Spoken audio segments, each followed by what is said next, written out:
All right. Good evening. Thank you all so much for being here. I'm thrilled to see these seats filled. And my name is Katherine Soltis. I want to welcome you all here, especially those coming from outside Villanova. Welcome to you to campus. And I'm very glad you could join us for our Oscar Romero Solidarity Lecture tonight. I have the privilege of directing the Center for Peace and Justice Education here at Villanova, which sponsors this lecture annually. And we are celebrating the life and death of Oscar Romero, who exemplified solidarity with the poor and marginalized. And this past Saturday, March 24th, was the 38th anniversary of the martyrdom of Archbishop Oscar Romero. He was beatified by the Catholic Church in 2015, and just a few weeks ago, it was announced he will be canonized later this year as a saint.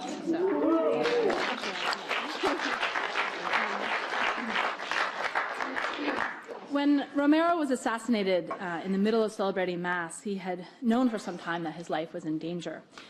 He was appointed Archbishop of San Salvador in 1977 in the midst of unbelievable violence and repression. After coming to realize the extent of the suffering of the people, he became an unfailing voice for the voiceless. He stood up against poverty, social injustice, torture, assassinations, and disappearances. He has become a model for all those who are committed to dignity, justice, and solidarity. And so it is fitting that we celebrate him and celebrate him with our guests who are from Power and are doing that same work of dignity, justice, and solidarity. So tonight we have the special honor of welcoming Sheila Armstrong and David Mosenkis, who are from Power, a Pennsylvania interfaith group bringing together people across different religions, races, and classes to work on justice issues. And among those issues is education equity. And tonight they help us ask why Pennsylvania does not value all of its children. I am grateful tonight to be able to host this with the help of several other groups.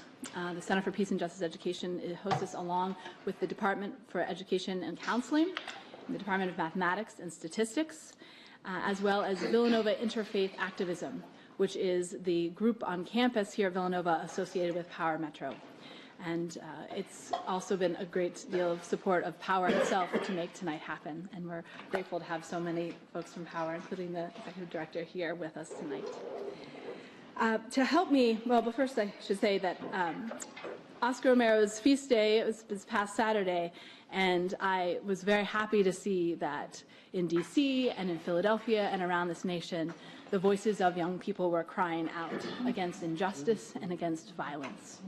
And so it's fitting that tonight, to introduce our speakers, I welcome two young voices to the lectern here, two Villanova undergraduates who are involved in Power University, Brendan Carew and Madeline Ochabillo. Power University is a collaboration of Power, Villanova, St. Joseph's, LaSalle, and Cabrini to give the skills of community organizing to students and to have them join in the work of Power's campaigns for justice. So I'm very happy to welcome Brendan and Madeline to introduce our speakers.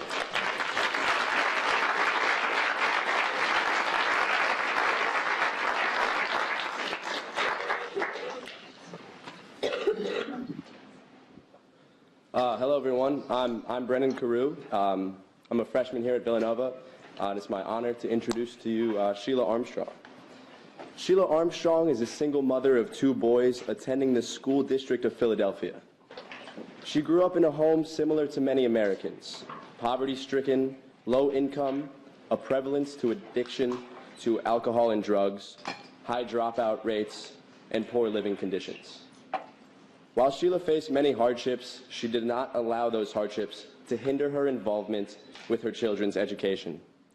She feels that as a parent and a woman of faith, she has a moral obligation to be engaged in her children's education and work with everyone in her city and state to ensure that together they are creating and implementing strategies that allow all children to achieve academic success regardless of their zip code.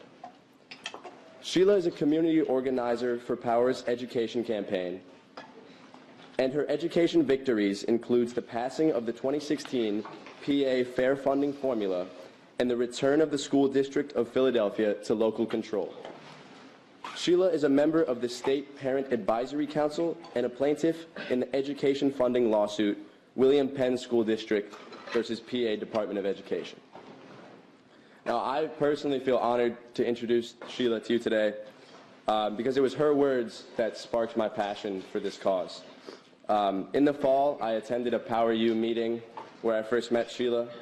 She told us her story and how it's her children that inspire her to fight for justice. As she spoke, I couldn't help but think about the children I've been able to build relationships with in inner city Philadelphia through Rui Ball, a freshman service opportunity here at Villanova to tutor elementary students in our surrounding communities.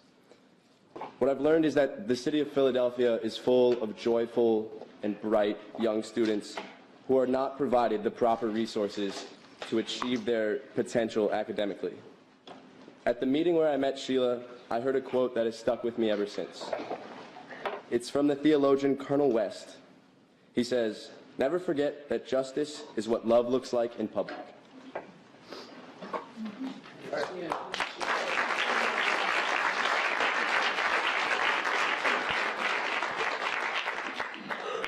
Hi everyone, my name is Madeline Ochabillo. I'm also a freshman here at Villanova, and I'm also in Power as well.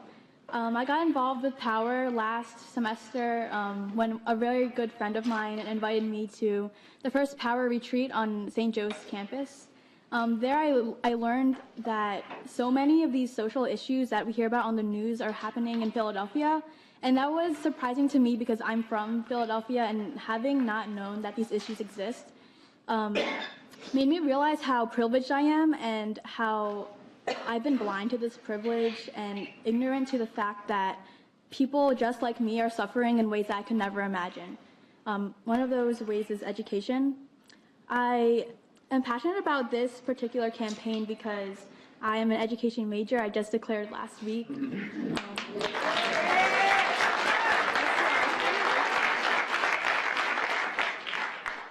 And I was privileged to go through the private education that I had, and I'm also in Romero as well, and seeing like students who, that could have been me, have to go through like less than what I had is what makes me come back to Power.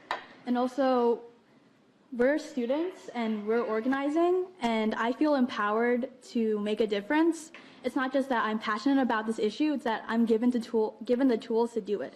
So I invite you all to also soak in the wisdom from our two speakers.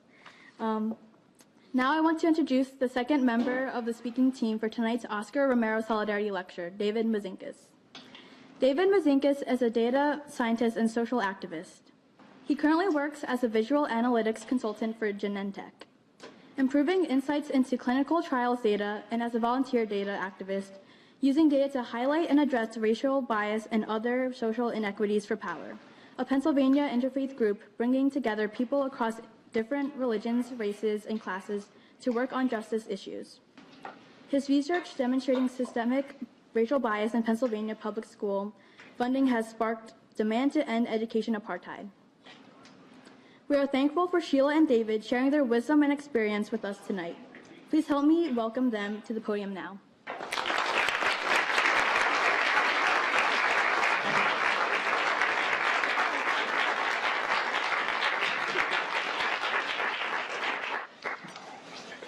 Thank you to Villanova for inviting us to talk and for those lovely introductions. I want to start with a little incident that happened to me on a Monday morning in November of 2014. I received a phone call from the office of a Pennsylvania state senator asking me in very deferential tone, would I be able to find time later that week on Wednesday to present testimony to that commission on my research on the racial bias in school funding? And if so, would Power be willing to call off the protest that it announced that it had?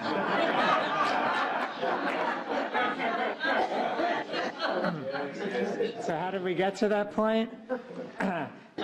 Pennsylvania in 2014 was one of only 3 states in the country that did not have a formula to determine how to distribute its education budget across the 500 school districts in Pennsylvania. Instead, it was up to political deal-making each budget season to determine how much each school district got. Finally, the legislature decided it would be a good idea to have a rational way to distribute the money, and they appointed this commission to go around and gather information and make recommendations about a funding formula for the state.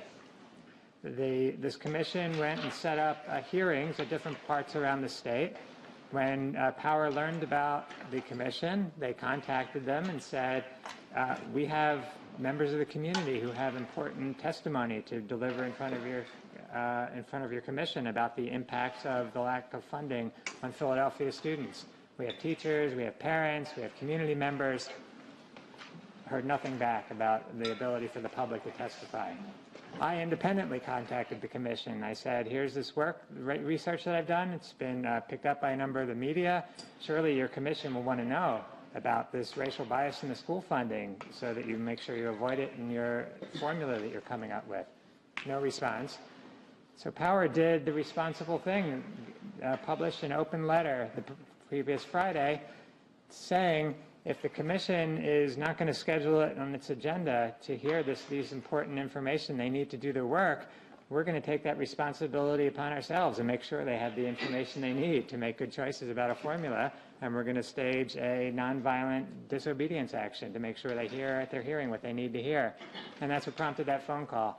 And the end of that, the follow-up from that was discussions with Power leadership that resulted in the commission agreeing that not only that hearing in Philadelphia, but every subsequent meeting would have a time and a place for members of the community to offer testimony and a space for me to offer this research that I'm going to share a little bit with you tonight. And for me, that was just a really powerful experience of how Power's community organizing model was able to persuade those in power to do the right thing, even though that wasn't their initial inclination. So I just want to give you a few spots then of my history that led me up to that point. I grew up in Northeast Philadelphia, going to the public schools there. I grew up in a Jewish family and a Jewish community that placed a strong emphasis on personal moral values, on Jewish ritual and practice, and I learned early about the powerful justice message of the Hebrew prophets and the tradition that led up until our current people. But I didn't know anybody who was an activist and was actively doing work for justice in the world at that point. I went to public schools in Philadelphia through 7th grade, at which point my parents heard that the reputation of the high school I was slated to go to the next year in my neighborhood wasn't so good.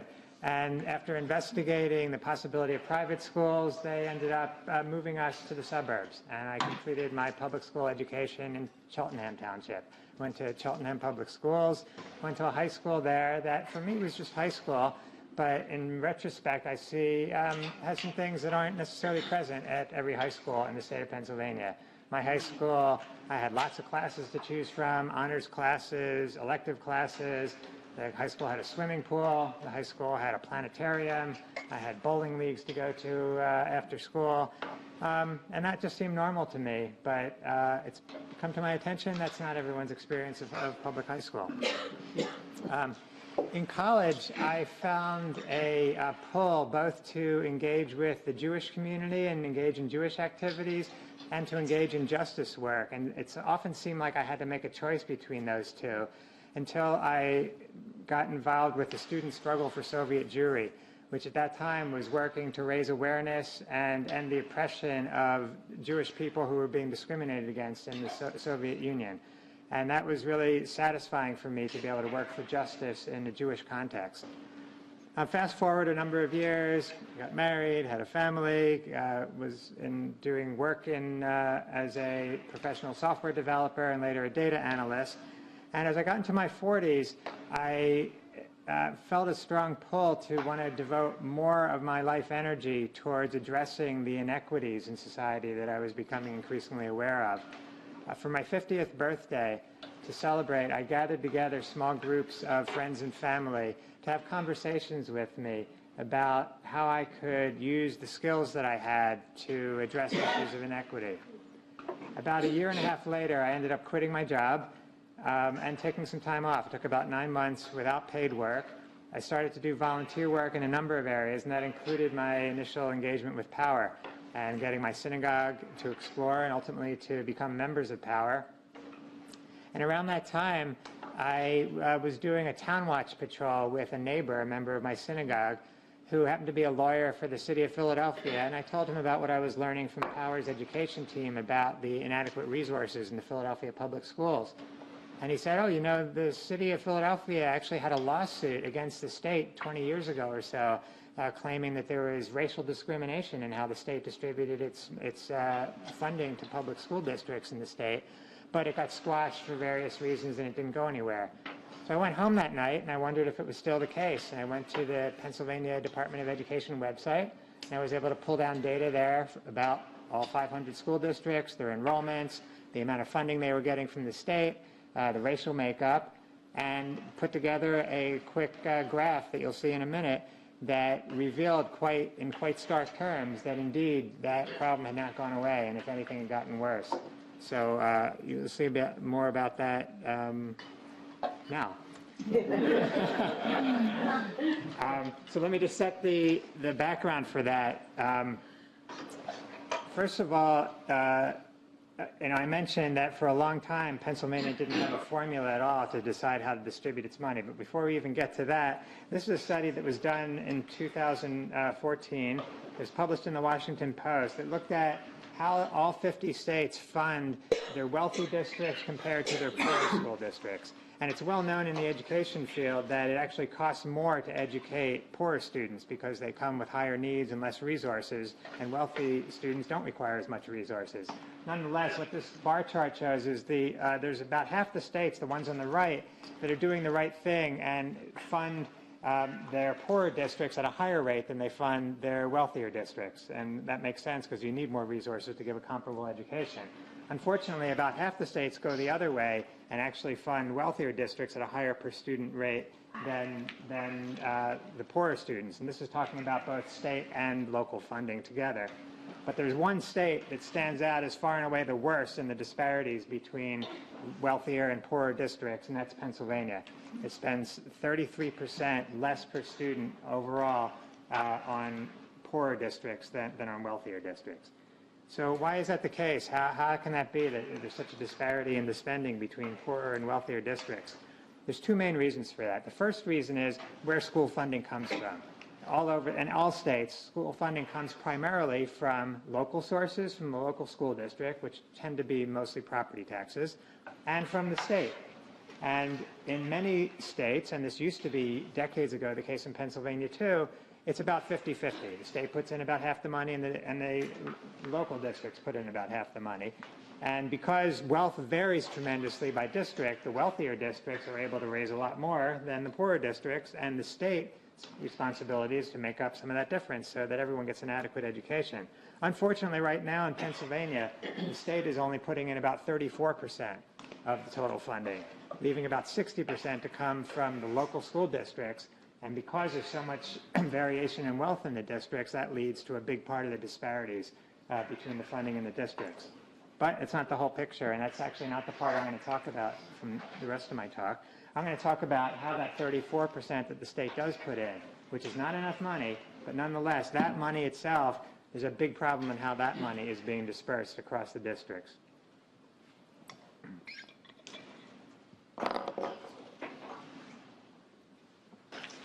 So this is the graph that I came up with that night when I first pulled down the data, a rough version of this graph. And it's showing the per student funding that the state distributes to each school district, each of the 500 school districts in Pennsylvania, as a function of poverty. Okay, so along the x-axis along the bottom is the poverty rate of each school district, from the wealthier districts on the left to the poorer districts on the right. And then from on the y-axis is the per student funding that the state is providing. And you see a general trend that as you go from left to right, that roughly the funding is getting higher, meaning the state is doing some of its responsibility to compensate for the local funding by giving somewhat more funding to poorer districts than to wealthy districts. But when you color those districts based on their racial composition, as I've done here, you can see that nearly all of the districts that are above that diagonal line are the whiter districts. I mean, those are districts getting more funding than you would expect based on their poverty rate. And nearly all of the districts below the line, those are the ones getting less than you would expect based on their poverty rate, are the districts with a higher proportion of students of color. So that was what there was mostly to say in 2014, and that's the testimony, the heart of the testimony that I presented to that funding commission. That commission finished up its, and that work got some good publicity. It was picked up by the press to say, this isn't right. And people started to take notice, and that's what helped get us in to be able to give to get testimony before that commission. The commission finished up their work in the middle of 2015. In June 2015, they issued their recommendations for a funding formula for Pennsylvania. And it was actually really well done, really well thought out. This was a bipartisan commission, and they came up with recommendations for a formula that made sense from what I can tell from all the education experts that I've heard from. It takes into account almost all the things that are necessary to determine how much it costs to educate students, how many students there are in the district, what the poverty rates are, how many of those students are English language learners, what is the local taxing capacity of the school district, etc. So that's a great formula. Unfortunately, when the legislature passed that formula into law, they decided to freeze most of the funding, all of the funding, the dollars that were distributed in 2015, they said, we're going to freeze that allocation and the way that's distributed forever going forward. And only new additional increases in funding will be distributed fairly through this new formula we have. So the result is that now, several years later, we have only 7.5% of the state's money getting distributed fairly through the formula, and 92.5% is being distributed the old unfair, biased way. Now that we have a formula, we can actually measure very specifically how bad the disparity is and who is impacted by this. So this graph is a little different than the previous one. Here we're showing the current per student funding for each district as a function of what would be the fair funding. We know we have a formula, and we can say if instead of 7% of the funding, if all the funding were put through the formula, how much would each district get? That's what's shown along the x-axis. Along the y-axis is what's the actual funding this year.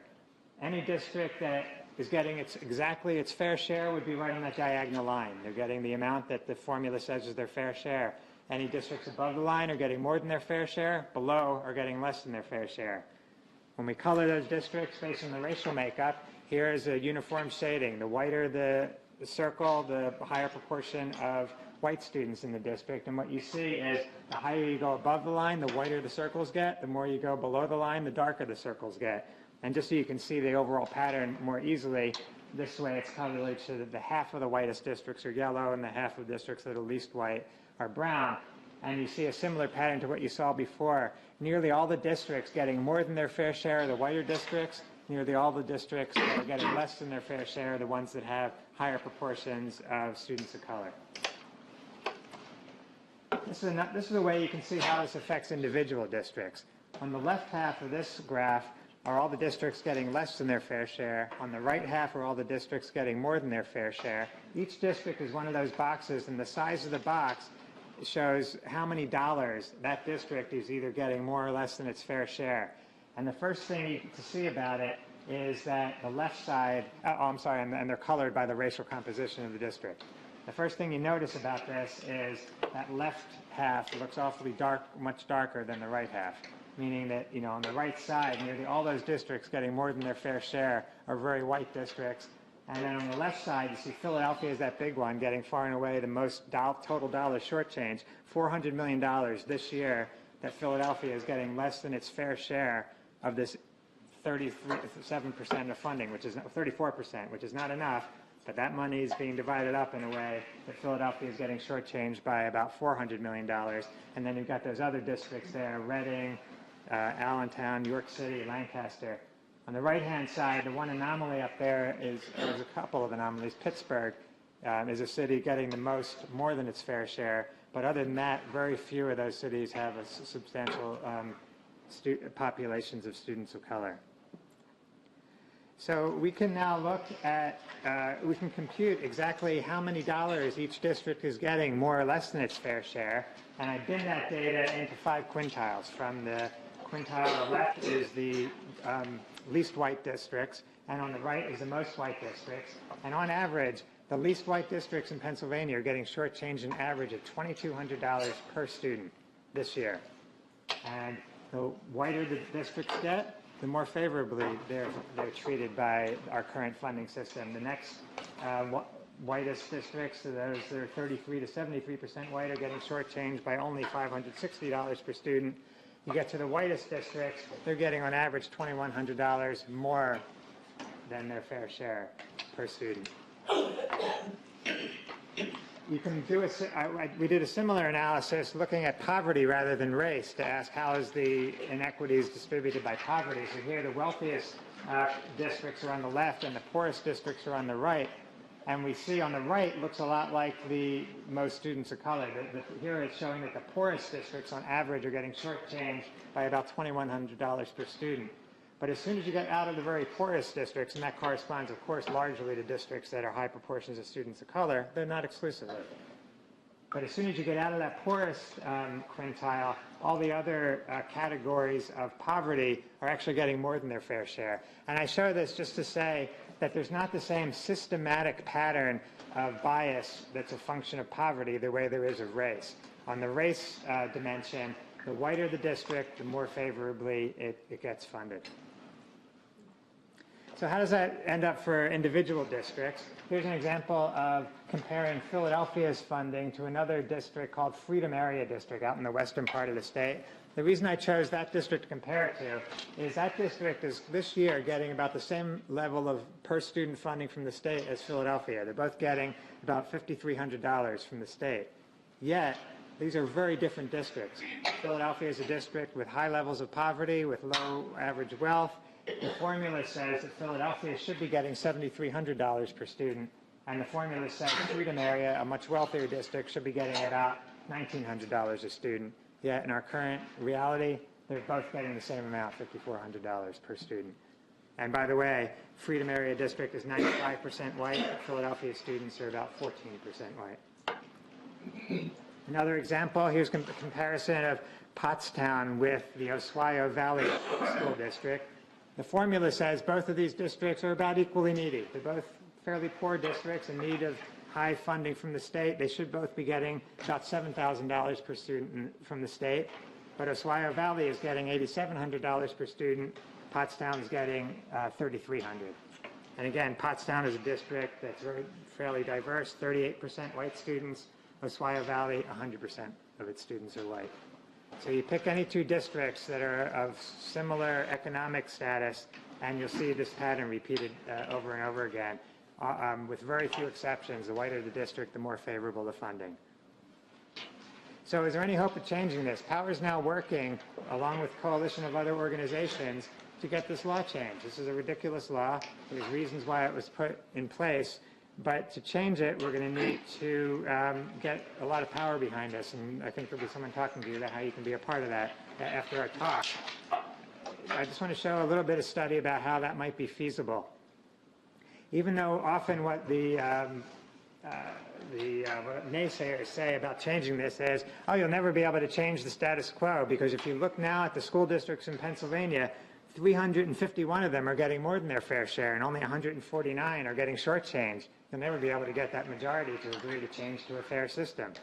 But in fact, that's a misleading way to represent it, because those 351 districts getting favored are generally very small districts. And if you count instead of the number of students, there are actually more students that are currently getting shortchanged than are getting the windfall. And similarly, if you look at the actual elected officials and you look at the districts represented by each state senator and state legislator and count up the number of dollars that would flow into their districts that they represent if the funding were made fair, there's more losers than winners currently right now. But the majority of senators and House reps would stand to bring more money in if the funding were all distributed fairly. Just I think I'll leave it there with a call to all of us to be able to recognize inequities when they exist and call it out and say, even though this is the way it is, this isn't the way that it has to stay. Thanks. Yeah.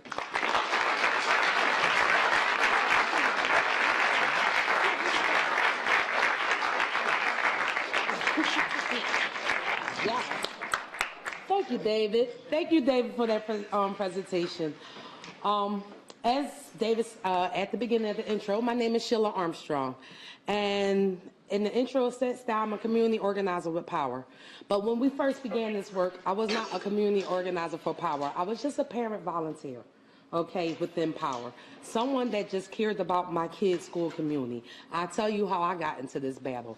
All right, back in 2013, we had a crazy governor by the name of Corbin, okay? He had did this crazy thing of school budget cuts. Within these school budget cuts that he did, okay, Philadelphia School District lost a whole lot of money, and we had to make a decision of closing 23 schools. Out of them 23 schools, one of them schools was my son's school name on that list. As a parent and as a homeschool president at that time of my son's school, I did everything I was told to do to keep my son's school open. I went around and collected over 500 signatures for petitions. All right, we did letters from the residents in the community. I created a coalition with the businesses in the community, stating the reason why, the importance of this. We reached out to clergy members. I did everything. When I say I did everything as a homeschool president is told as to keep her child's school open, I did it. I reached out to legislators. I testified to SRC meetings. I did everything I was told to do. And when I sat in that auditorium, no more than 15 minutes after I testified again on why my son's school should be open, how my son's school was just not just a school in our community. My son's school was the fabric of our community. My son's school was the glue that hold our community together. This is the stories that I share, the way schools is supposed to be, okay? Just so you have some brief background, I live in North Philadelphia. I live in the projects of North Philadelphia. I'm a single mother, and I was classified as a low-income mother, okay, raising 2 children at this time, all right? My 2 boys is here, Skylar and Simeon. Raise your hand, stand up. I want people to see you. Stand up. Stand up.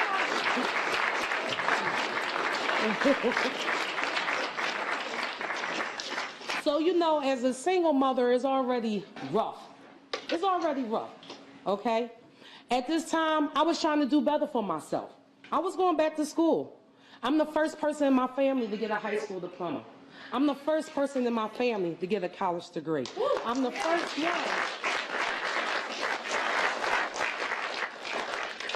And I did this as a single mother because I realized and I recognized early, education is what's going to get me out of my hood.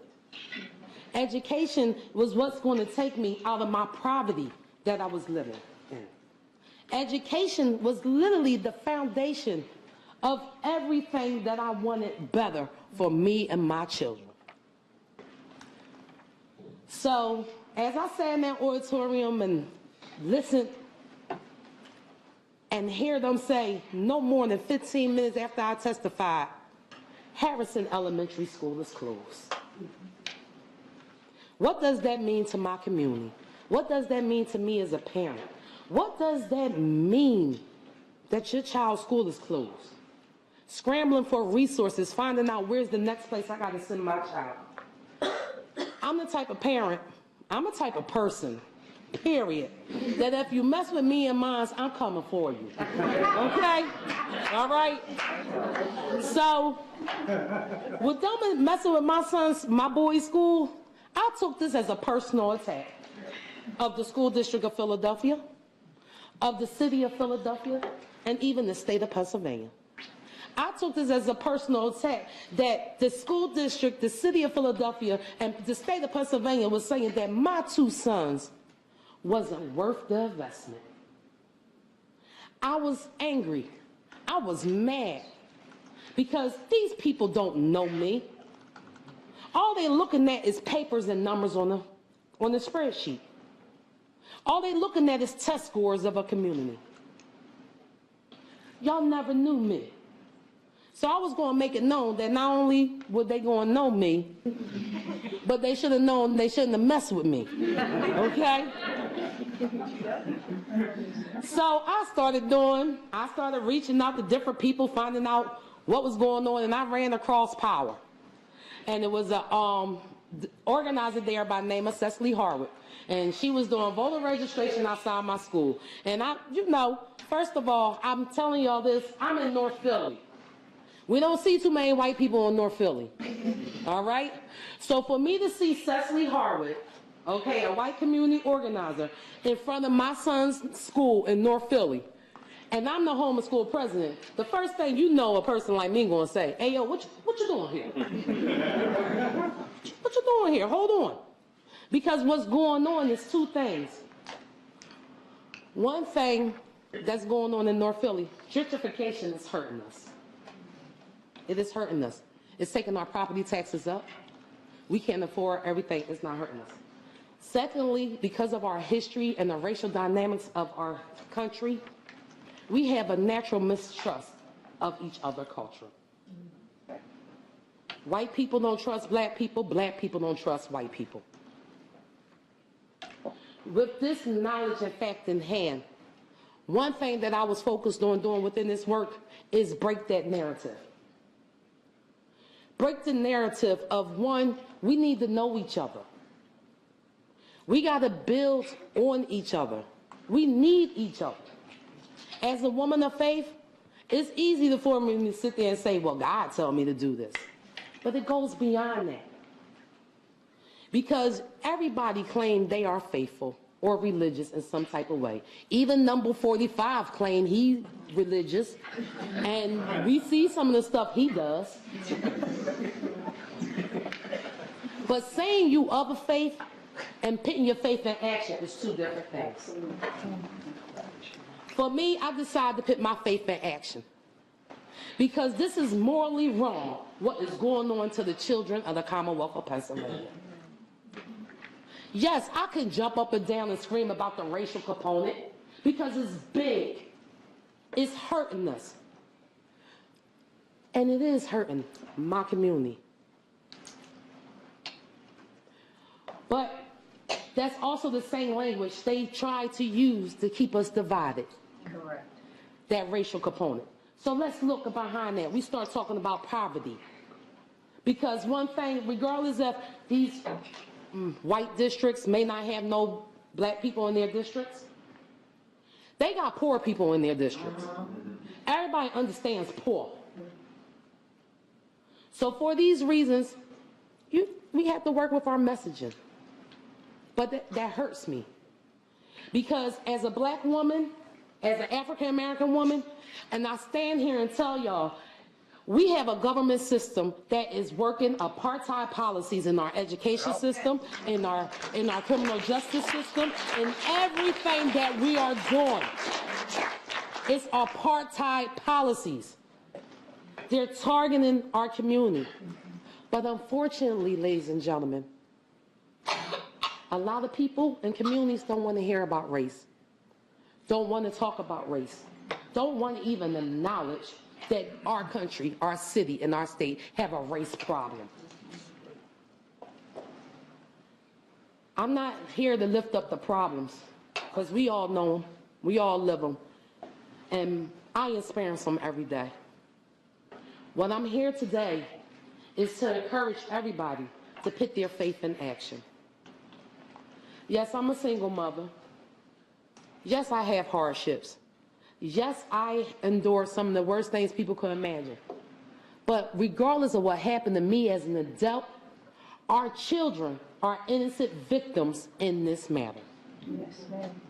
Our children have not asked to be brought in this world. Our children is trying to do the best that they can. Our children is our future. And with our children being our future, why are we not educating them the best way we can? Because if they are our future, I want doctors that know their stuff when I get older and need some doctor help. All right? I need our children educated because, unfortunately, like I said, I'm the first person in my family to get a high school diploma in college. So I have areas of my life that I have lack of knowledge. I need a banker to show me how to budget money, save money, because at the end of the day, I have a family goal of getting a house this year. It is these things why I need y'all.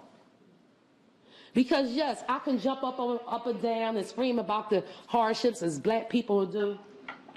But in y'all communities, the communities that most of y'all represent, they don't care about my black butt there. Let's call it for real. They don't care about me there. But they care about y'all. They listen to y'all. I need y'all to be my voice out in y'all communities.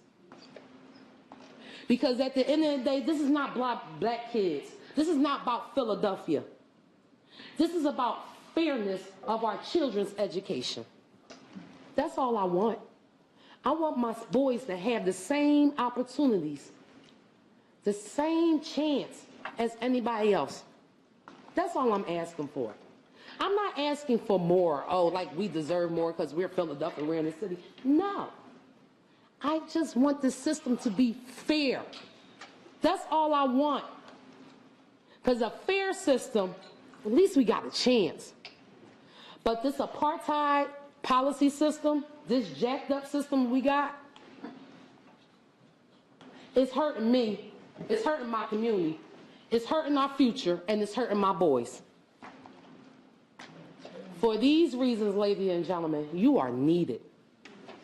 And you're not needed, but I want you. I do. I want you. That's why I love Madeline and Brendan. I do. Yes, you know. Yes. You know, we be in these power universities having real conversations. To the youth in this room, I loved y'all on Saturday. I was out there with my voter registrations and everything.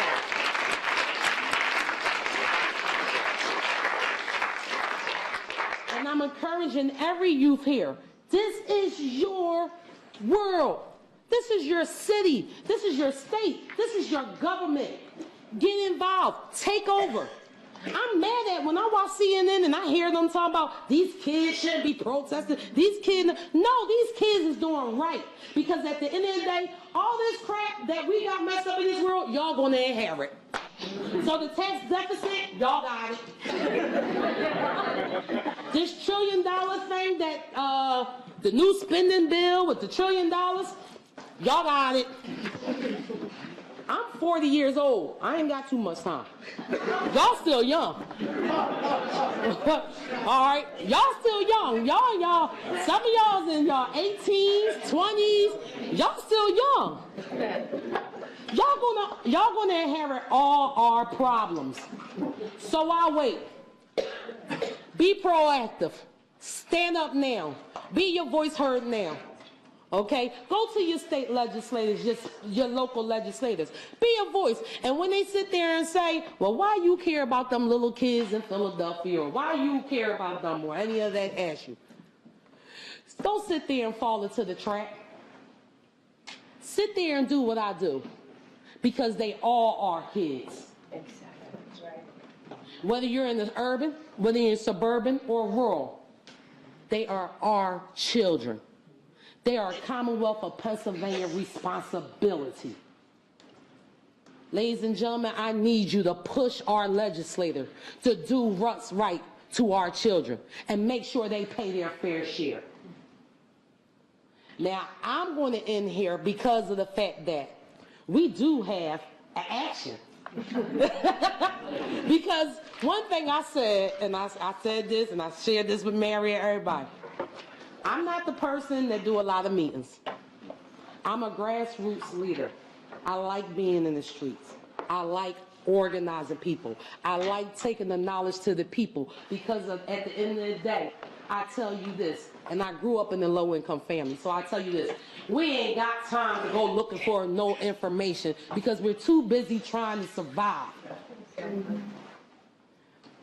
Understand that low-income families are trying to survive. Food, where's it coming from the next day? Bills, where's it coming from? So don't think of us being ignorant because we ain't gonna take the time to go research something.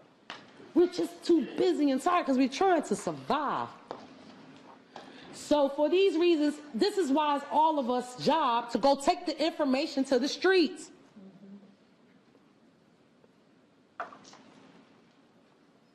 I was not coming here to talk or preach, and I felt like I did that. Okay. But the one thing I asked, and I said this to Mary Laver back there, who has been one of my biggest supporters. I was running late, she even parked my car for me. Yes, all right? And I tell people this, and the reason why this, because of the fact that that circle of people within power helps build me up, helps lift me up. Because when you're the person that's the first of everything, your parents don't understand why you're going back to college. My mom didn't understand after I got my associate's degree why I wanted to go for a bachelor's and then my master's. My mom didn't understand it. She ain't had a high school diploma, so she didn't understand it. Ladies and gentlemen, I need y'all to take this information in the streets.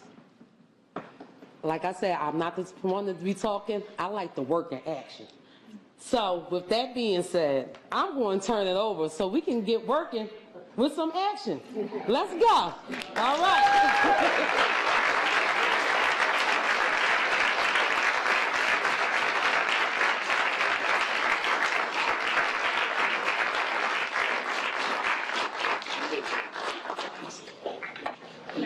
So we have some work to do.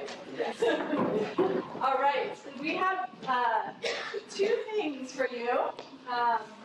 And the first is a product of Via's work, especially this man, John Edwards.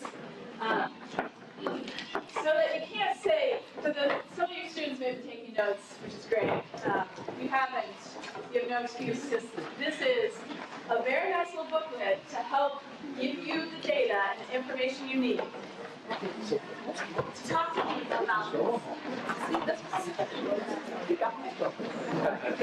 And we're hoping this is a resource to empower you, that you have feedback on it. Some more coming.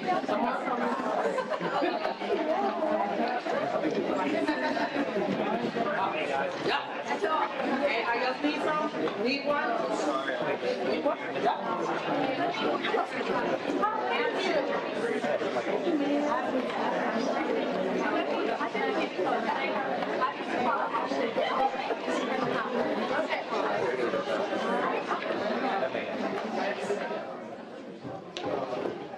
So, now you're empowered with some information.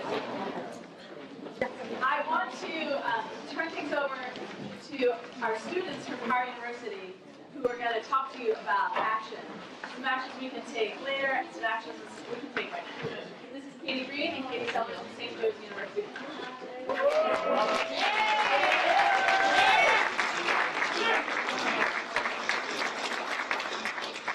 So Mary made this lovely two-sided sheet of paper that Madeline and Brendan are handing out so that you all have this information. But Katie and I are going to go over it really quickly with you so we can talk through it. And if you have any questions, we can address them right here, right now, so we can get this done as soon as possible. Okay, so we're going to start with the first side, action number 1. And what we're asking you to do is to go ahead and call a legislator for equity in Pennsylvania school funding. So we have 3 lawmakers listed below. Pennsylvania Representative Matt Bradford, Pennsylvania Senator John Blake, and Pennsylvania Senator Ryan Owen. Okay, but so what we want you to do is to call either one of them, out of the 3, and we have a nice little script for you that you will be saying to either one of these representatives or legislators. Is anyone still missing the sheet of paper? Yeah. Okay.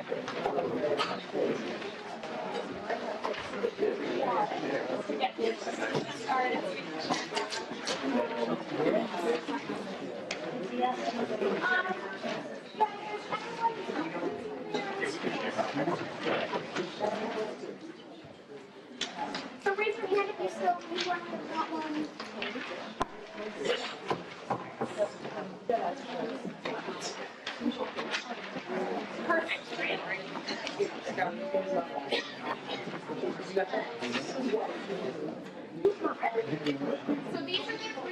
legislators, and so we've looked between the three to kind of make some connections between people. So if you perhaps live in one of their districts, or if you are a Villanova student or staff member or faculty or alumnus, any of those things, we pointed out who has a connection to Villanova.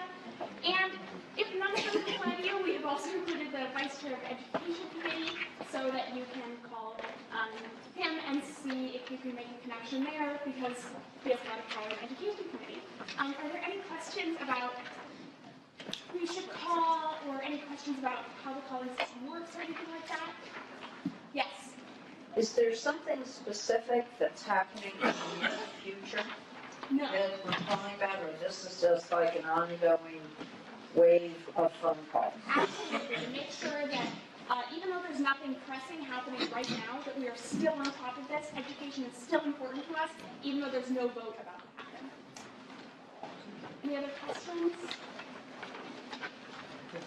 Can I just add, Katie Green, you're right there, actually was on the other end of these calls in Ohio, for Senator Sherrod Brown. Yeah, tell them what happens with that. When you call, what do you do with that information, just so you hear this? So I worked for Senator Sherrod Brown in Cincinnati, Ohio, where I live. And basically when I interned for him, we had constituents just like yourselves calling into our office and demanding some information just about what was going on with the senators' policies, and to demand for change, such as what we're calling about now. Just express their concerns to the senator and make sure they're passed along. So if you do have a legislative aide who picks up the phone, they will most likely just ask for your names and information, and you'll give it to them, and they write it down and usually put it in a database that they then send to senator or any of these legislators, so that this information comes to them so they know what their constituents are asking for, and then they can make some good policies to actually do what is being asked of them. All right. So And even if you get an answering machine. Yes, Okay. the information still gets to them, and it's incredibly important because as constituents, we have to make sure that our interests are heard by those who are responsible for doing what we ask of them. All right, so everyone take out his phone and take a couple minutes to make that call right now. So we make sure that everyone's doing it right now. So you need to get your phone if it's about where you need it, or if maybe your phone is on you right now and you need to make the phone call later, but maybe make a note, keep this paper, and don't leave yet because we have another second action right after we make this phone call.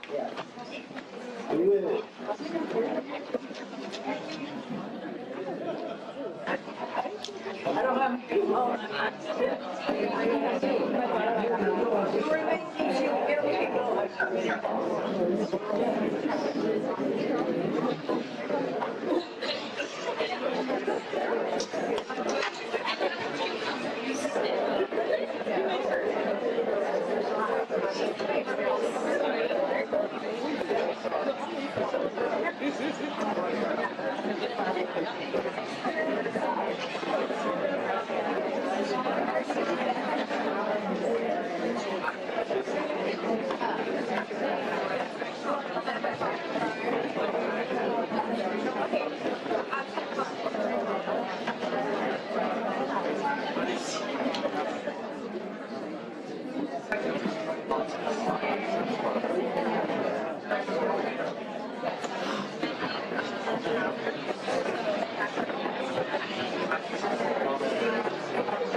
Hello, this is Brendan Carew, calling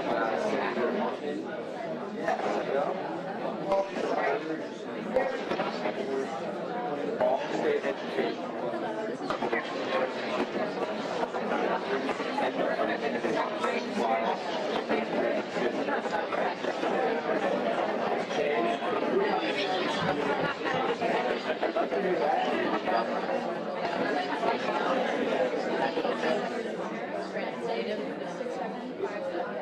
Thank you so much.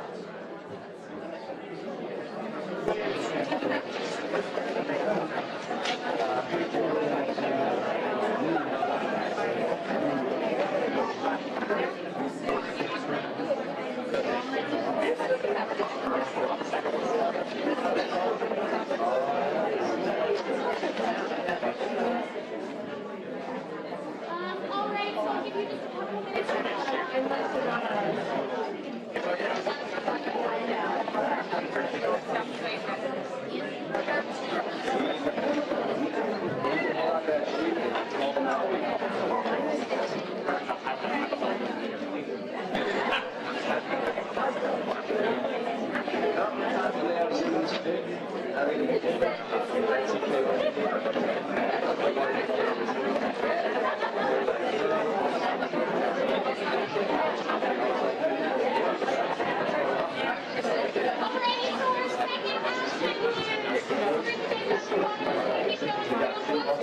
Our second action is getting your friends and family to call their legislators by April 15th. So not right now, this is something that you can do in the coming week, but by April 15th, think of 3 people or more if you would like to think of that. You're more than welcome to that. But at least 3 people that you know who are registered to vote in the state of Pennsylvania. They can register now if they will be 18 by election day, May 16th for the primary and November 6th for the general election. So start with getting the people that you know are already registered to vote, talk to them about this, but also encourage everyone that you know to register to vote and to vote. And then have those people that you know call one of these 3 Pennsylvania legislators, or call their state legislators. That's what I'm supposed to say. Call their state legislators about the same thing. They can use the script that's right here. It's pretty clear. Just insert your own name where it says your name, or they insert their name where it says your name. If they don't know who represents them, they can find that online at the website's on here. And you can pass that on to them, and so there's a sample script below. By April 15th, please email Power with the results, just so you're clear that please email us means please email Power with your results. Who you reached, what their response was, whether they want to stay connected with Power's fair funding campaign, and we'll keep sharing your results. Are there any questions about that action? Yes? Do you happen to know, this is a general voter registration question, but that doesn't for someone who will become 18 between the primary and the general election in November, do they need to wait till after the primary to register, or can they register? I think they can register now, but they can't vote until after. Right. Yes. Right. Yeah. Yes. That's okay. it. Sheila's Yes. totally correct. Yeah, you know I found that information out for you. So yes, they can register now, but they can't vote. Any other questions? Yes. Do you recommend calling like many times, or just one time? So what do you suggest? Oh wait, no, you know much more about. Okay. Yes. So what I encourage everyone to is definitely take these papers with you, okay? And every time you give 5 minutes free time, not even 5 minutes, 2 minutes, just call them.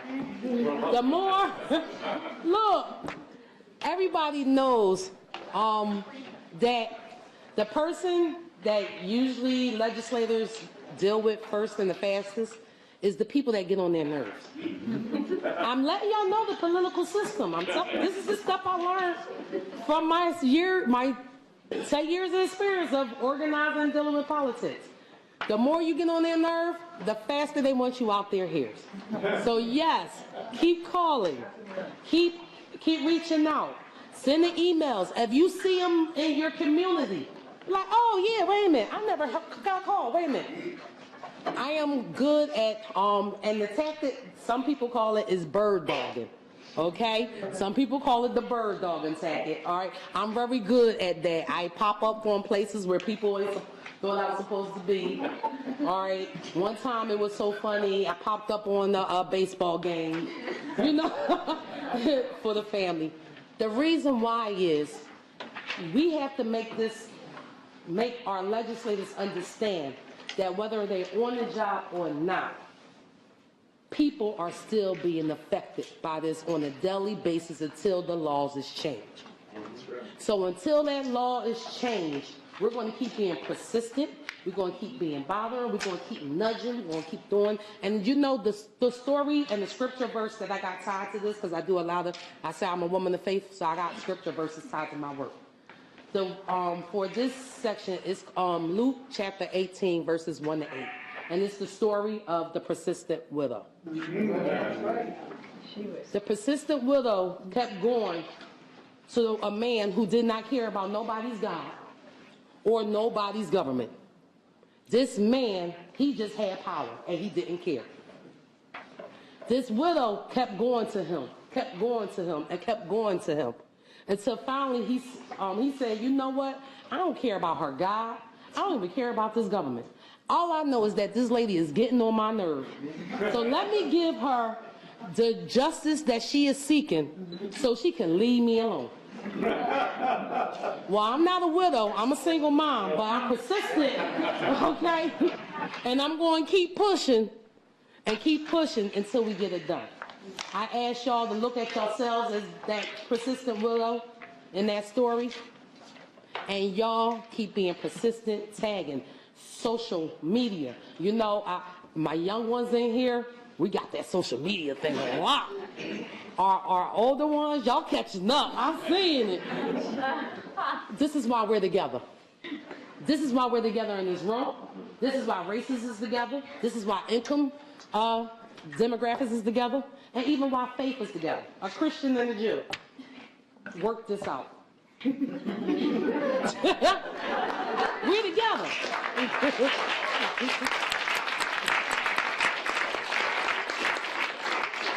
So, as my Power U students, and all my Power U students that is here, can y'all stand up? All right, Power U students, yes, and yes. And the reason why I like to shout out, because one thing I am very big of passing the mantle to our youth, because I want them to really lift up these causes. Because at the end of the day, like I said, they're going to inherit everything. But I'm really highlighting my Power U students because at the end of the day, I'm not always an easy person to get along with. Because, and the reason why I say that is because they caught me at times when I came to the meeting hungry. Because their meetings is always at night after a long day of their class schedule and me working. So, like I said, I'm thankful and appreciative of y'all. Because both of y'all, I want to make sure, y'all, the Power U have a passion for this work. Y'all already willing to take the mantle on this work. And I'm telling both of y'all I appreciate this. Okay? Ladies and gentlemen, please encourage our youth to be involved. Let their voices be heard. Do not stifle them. Okay? Because you will be surprised the ideas, the knowledge, and the wisdom that will come from them. Because I tell you, a lot of my ideas I begin for actions coming from them. Just like the rally we're going to do at University of Pennsylvania. Came from them. You never know. But we all got to work this together. This is not a race thing. This is not a generation thing. This is not an income thing or a religious thing. This is people coming together to fight for what's right. That's it. That's that thing. So, ladies and gentlemen, and my last thing, because I have this great honor of closing us out. So the last thing is, I definitely want everybody to mark their calendars for June 20th. June 20th at 1 p.m., we are having our education rally in Harrisburg. Not only do we have an education rally in Harrisburg, but we also lobby our legislators during this day, go around, push for our actual everything that we want in education. Please mark your calendars, June 20th. We will have buses leaving from this community, because Will already confirmed that, right, Will? All right? We're going to have, and I want to also because I want to highlight people. Please forgive me, because education is not a power thing. Education equity is not a power thing. This, it's a Wednesday, June 20th. Yes. I want to highlight some people because this work could not be done without them. Okay? Of course, my brother, David Mosenkis, of course. Y'all don't understand. Thank y'all. I'm sorry if I were you. Forgive me. Yes. David Mosenkis, I want to thank because David brought the data to my feelings. I had plenty of conversations when we was doing research in our committee. And I said, David, I'm not understanding all this stuff I'm reading, but I know in my heart this is not right. I know, David, this is not right. I'm not understanding statistics and data and all this. This stuff is over my head. But David, something's wrong. It ain't right. David said, Sheila, I'm going to look into it. He looked into it. And this is how we got this research. So I'm very thankful for David. Because, really.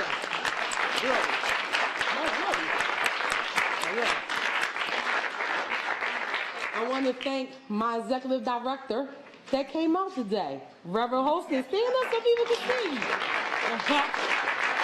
This is the executive director of Power.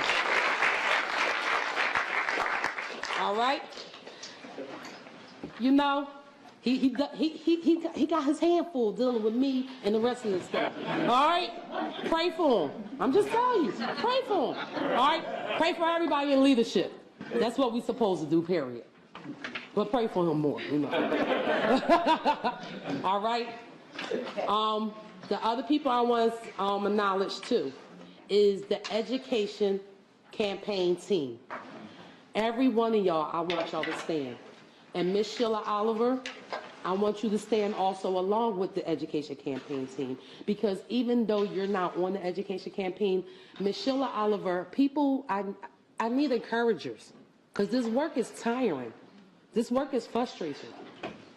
You know how hard it is as a mother to wonder why this state don't care about my black boys? That hurts. Sheila Oliver, I appreciate because she's my mental health. You know? Education team, please stand up. Yes, yes, please, come on. Yes, education team. That's right.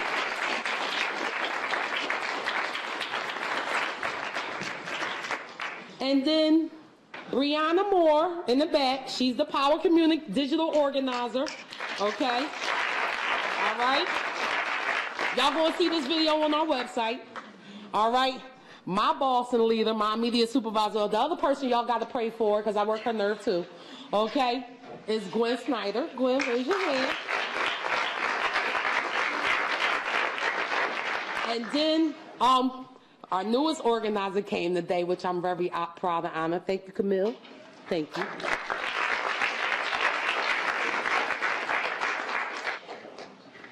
And then I'm going to get there, right? Because it's two other people that's on this education campaign that I really, every other week I get on y'all nerve with a phone call? Yes. I'm going to ask Will Fuller and Nathan Soy